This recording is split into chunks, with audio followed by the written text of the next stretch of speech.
haddii aad danaynaysid koorsooyin online ah lacag la'aanna ah muuqaalkan uu ku anfacayaa ee daawo waxaana ku soo gudbinaynaa 7 website oo ka mid ah kuwa ugu fiican oo online ahaan wax looga barto website-yada bixiya koorsooyinka online-ka ayaa qaybtood xooga saaraan qaybo ka mid ah cilmiga tusaale kuwa bixiya culumta kombiyuutarka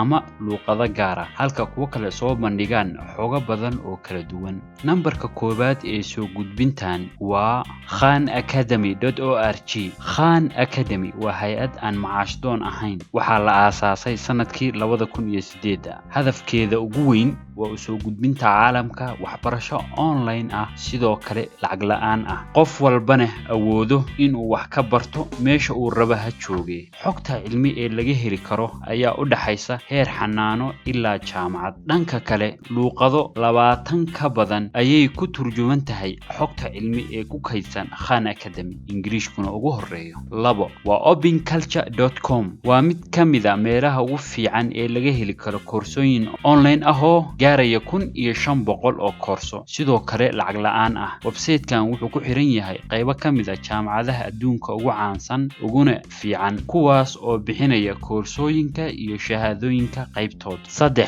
waa coursera.org waa website laga baran karo koorsooyin badan oo kala duwan in badan oo ka mid ah koorsooyinka laga heli karo website-kan waa lacag la'aan halka qaybo kale oo ka mid ah koorsooyinka marka uu qofku muddo wado barashada kuna qanco lacag laga rabo inuu baxsho si uu u wato shahaadana looga siiyo markuu dhamaysto 4 memrise.com memrise waa website ku fiican dhanka barashada luqadaha isagoona sahlan tahay qaabka loo isticmaalo wuxuu u diyaarsan yahay in website ahaan looga barto luqadda qofkii danaynaya sidoo kale wuxuu leeyahay application mobilka lagu la degayo oo lagu barto waxaana laga baran karaa website-kan memrise in ka badan 20 luqadood ayna ka mid yihiin English Arabic Turkish Francis Chinese iyo Afhindi nambarka 5 waa freecodecamp.org waa website aad u anfacaya dadka jecel cilmiga coding ee dhanka kombiyuutarada ilaa sanadkii 2014 waxaa ka aflaxay dad gaaraya 40,000 kuwaas oo hadda qayb badan oo ka mid ah ka howlgalaan shirkadaha dhanka tiknoolajiyadda ku horeeya sida Apple Microsoft iyo Google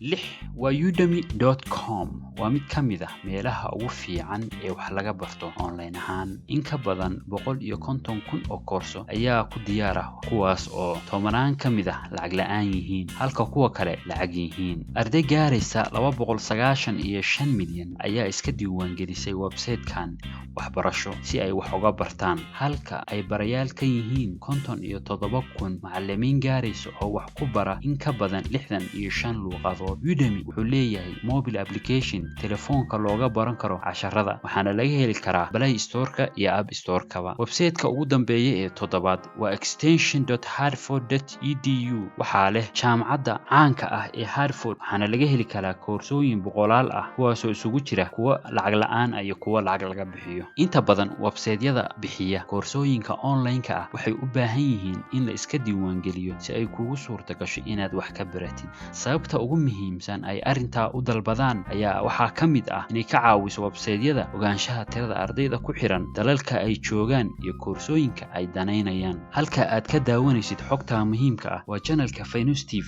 haddii aad ku cusub tahay subscribe saar si ay kuu soo gaaraan fariimahayaga mahadsanidin